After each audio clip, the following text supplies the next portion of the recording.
Bonsoir à tous. Vous nous écoutez peut-être au volant, alors il va falloir faire preuve de patience sur les routes de la région.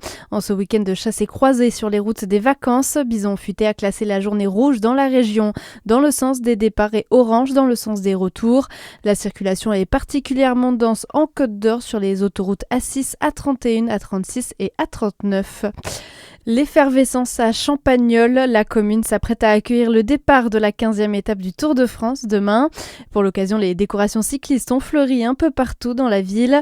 184 km et 4000 mètres de dénivelé positif pour rejoindre le plateau de Solaizon en Haute-Savoie, en passant par le Jura, notamment avec une ascension sur la côte des Rousses et un sprint intermédiaire à Saint-Laurent en Grand-Vaux qui devrait être disputé vers 13h45.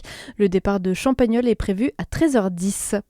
Cette importante opération des forces de l'ordre à Chalon-sur-Saône, 4 individus ont été interpellés dans l'agglomération du Creusot.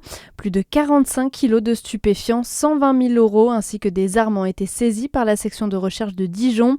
Après des mois d'investigation, 3 des mises en cause ont été mises en examen et placées en détention provisoire. Dans le reste de l'actualité, des mobilisations aujourd'hui contre la loi d'urgence agricole. À l'appel d'associations de défense de l'environnement, de consommateurs et de paysans, les opposants au texte se sont notamment rassemblés à Angers, Lyon, Nancy, Besançon ou encore à Lannion. Le texte qui sera soumis au vote de l'Assemblée nationale lundi reprend notamment la controversée loi du plomb qui prévoit la réintroduction de certains pesticides.